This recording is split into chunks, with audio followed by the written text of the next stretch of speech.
The Galactic Coalition, an alliance of more than 70 powerful alien civilizations, had existed for centuries, united by technology, diplomacy, and their shared belief in order across the stars. When Earth was discovered, a small blue planet, with a noisy history of wars, revolutions, and rapid development, the Coalition didn't quite know what to make of them. As tradition demanded, any new species invited to join the Coalition had to participate in the Grand Simulation, a massive virtual war exercise designed to test a species' intelligence, strategy, and ability to work with or against other members. Earth agreed, but with caution. Their delegation was modest, only a few experienced generals, 2 quiet diplomats, and 1 curious addition.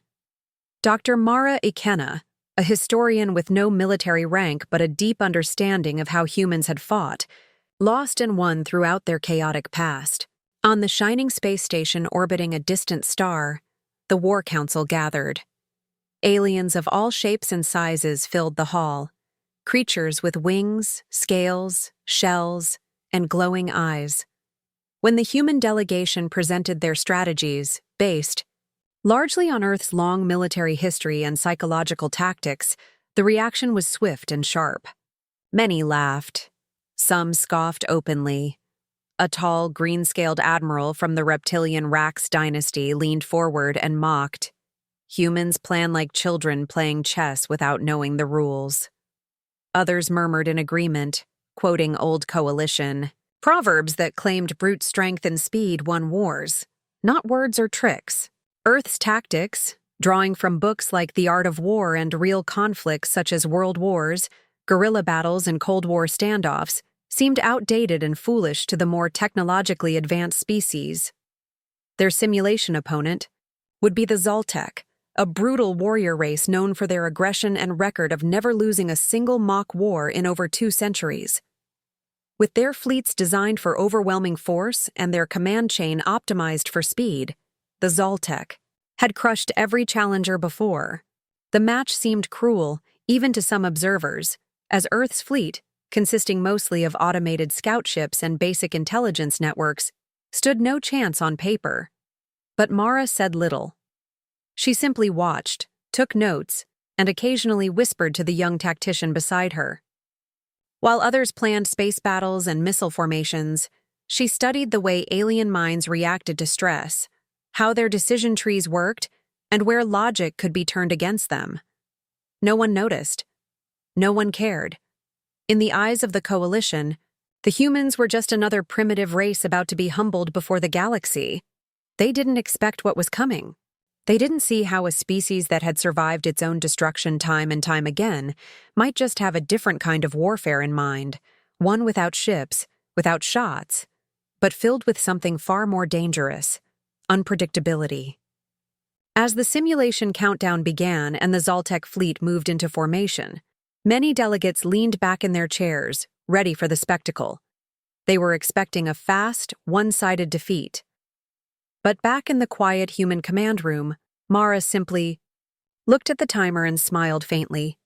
"Let the game begin," she said under her breath. Not as a commander, but as a historian who already knew how some of the most powerful empires in history had fallen. Not from invasion, but from within. The simulation began with a silent countdown, and in a blink, the vast virtual battlefield came alive. Hundreds of sectors across deep space, glowing lines of supply routes, and markers showing fleet positions. The Zoltec launched into action like a storm, their ships sweeping across sectors with flawless coordination, conquering empty zones and locking down key points within hours. Coalition spectators, watching from their polished viewing chambers, raised their brows in confusion as Earth did nothing. No ships launched, no bases built, no countermeasures visible. A few younger aliens chuckled. Commentators on the Coalition broadcast channels called Earth an intellectual primitive, claiming that humans either didn't understand the rules or were too afraid to engage. Even the diplomatic observers began taking notes for Earth's expected failure report. Yet, Inside the quiet and dimly lit Earth command room, there was no panic, only silence, focused eyes, and screens filled with data. Dr. Mara Ikenna sat near the back, not at the command table, but close enough to whisper suggestions to a young technician who tapped away on a console. She didn't speak loudly, didn't take control, but the room listened when she spoke. "Patience," she whispered, barely audible over the soft hum of machines. "Chaos wears a uniform."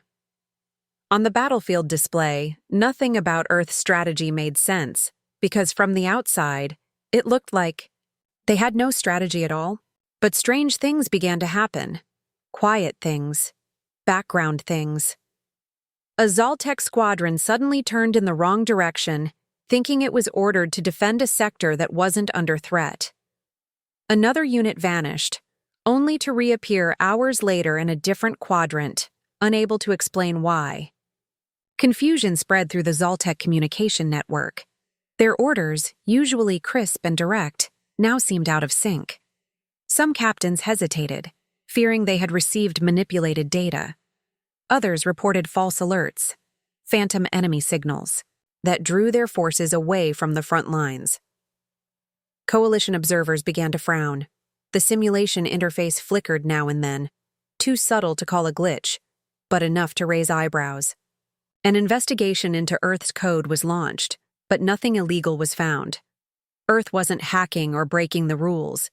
Everything they were doing was within the bounds of the simulation.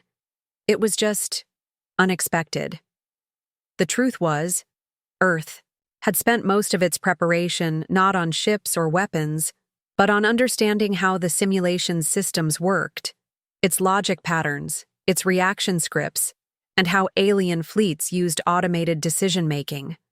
They hadn't brought fleets to fight fire with fire. They had brought a quiet storm of misdirection. By feeding misleading patterns into their own visible actions, they created shadows that the simulation's AI couldn't ignore. Earth's strategy was built not on strength, but on assumptions, the enemy's assumptions. The Zaltec believed they were winning because every sector they captured showed no resistance. But slowly, their confidence began to twist into doubt. Some commanders accused their own officers of error. Others suspected sabotage from within. Fleet leaders requested reruns of past commands, only to discover mismatched records. While the coalition still saw Earth's battlefield as empty, the battlefield in the minds of the Zaltec was a growing maze of mistrust and uncertainty. Mara watched all this unfold with calm intensity. To her, this was not a war of space, but a war of perception. And every moment the Zaltec questioned themselves, Earth moved one step closer to victory, without firing a single shot. The simulation continued, but already the tide was shifting, not with explosions, but with doubt. And in war, Mara knew, doubt could be more dangerous than any weapon ever made. Confusion was spreading fast inside the Zaltec fleet, and their high-ranking commanders were no longer calm or confident. Angry voices echoed through their internal channels as senior officers demanded answers for strange orders, missing data, and unexpected system errors. The more they searched for a clear enemy, the more they became convinced that something deeper was wrong. Frustrated and suspicious, they turned their attention to Earth and loudly accused the human team of hacking the simulation. But when the Coalition's neutral tech inspectors ran their full scans, line by line, they found no breach, no malware, and no illegal interference. Earth had followed every rule. And yet, the Zaltec were losing their grip on the battlefield. Coalition officials were puzzled.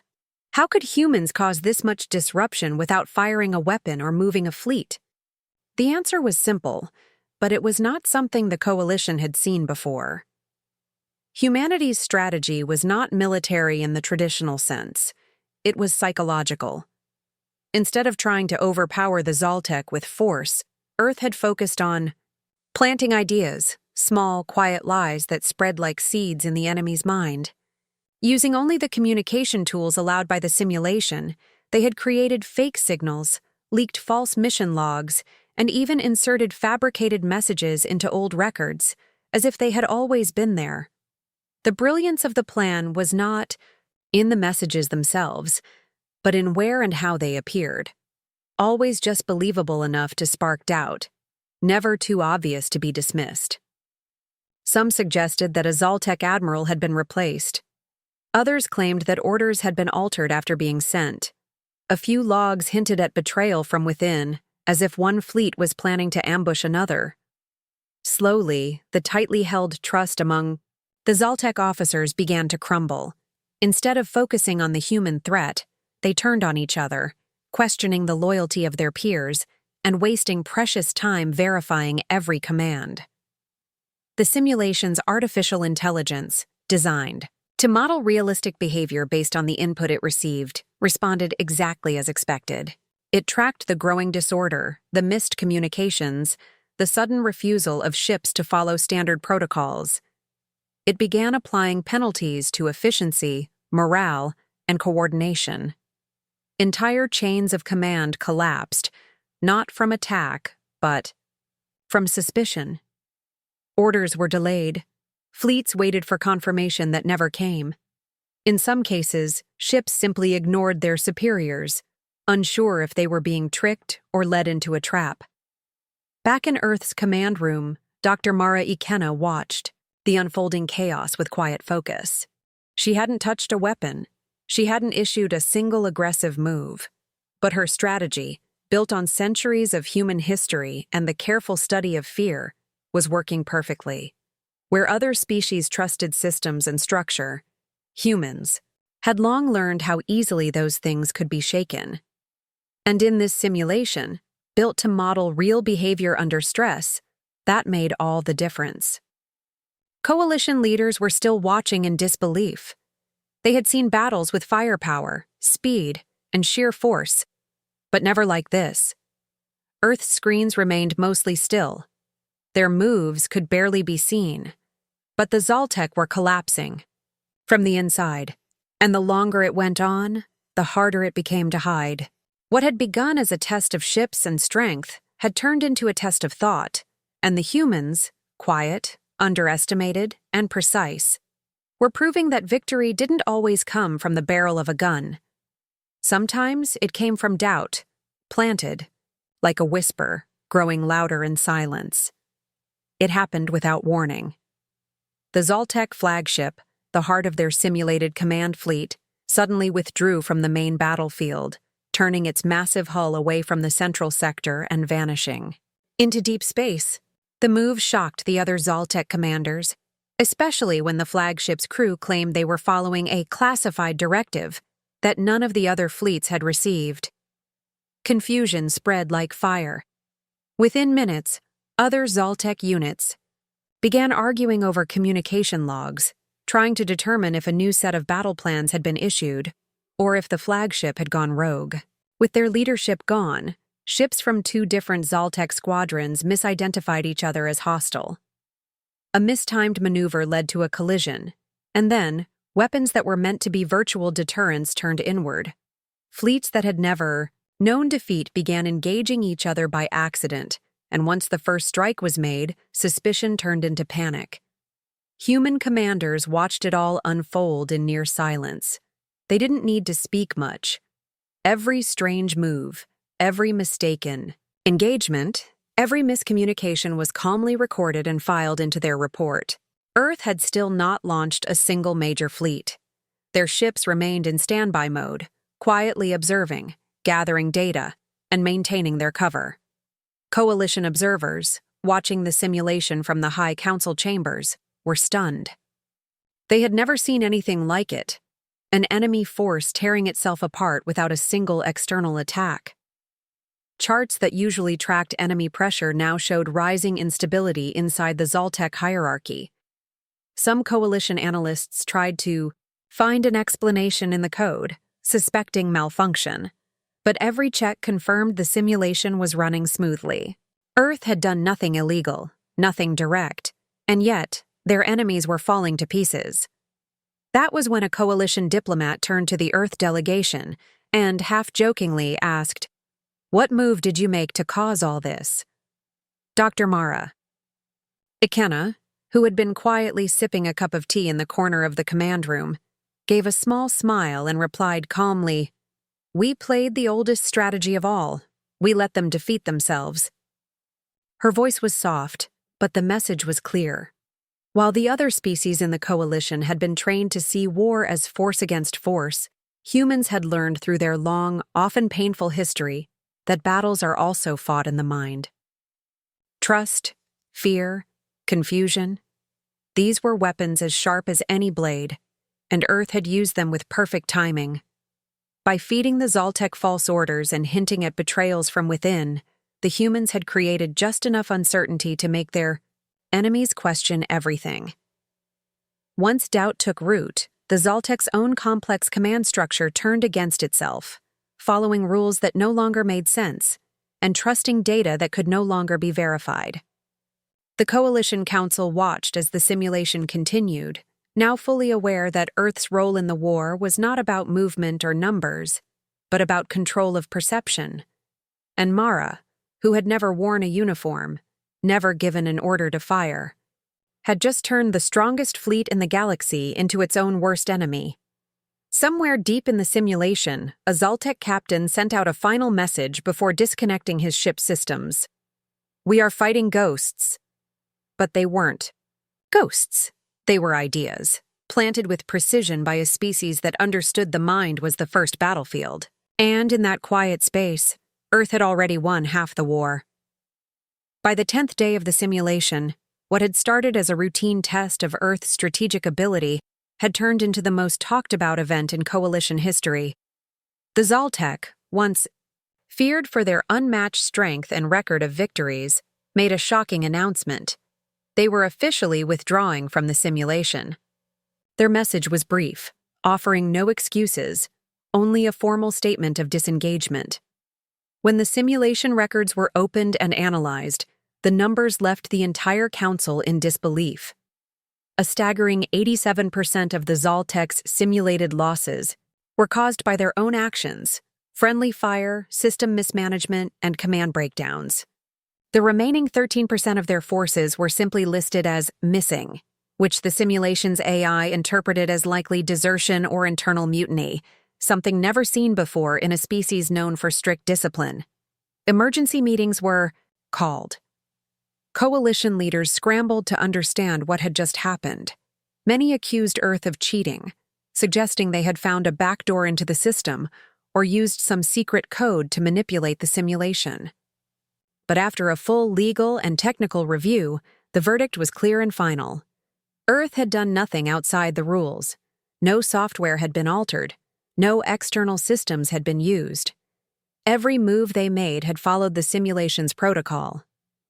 Their only tools were data, misdirection, and psychological pressure. The council was stunned into silence. What Earth had done was unprecedented, not just in the result, but in how quietly and cleverly it had been achieved.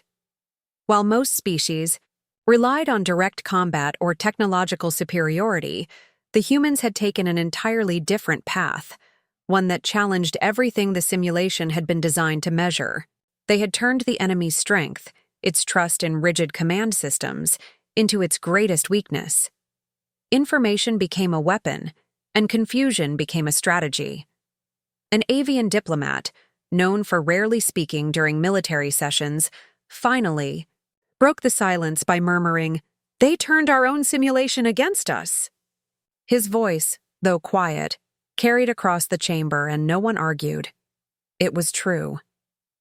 The system had been designed to mirror real conditions, including morale, loyalty, and stress. Earth had simply understood that better than anyone else. In the human command room, there was no celebration, no cheering or victory speeches. The commanders recorded their results, reviewed their decisions, and remained focused. Dr. Mara Ikenna stood near the window, watching stars drift slowly across the artificial sky outside. Her face was thoughtful, not proud. To her, this victory was not about proving power, but about showing that Earth's way of thinking, shaped by centuries of surviving chaos, had value in a galaxy that had grown too comfortable with patterns. Other species in the coalition began to reconsider what it meant to be strong. For some, it was a moment of awakening.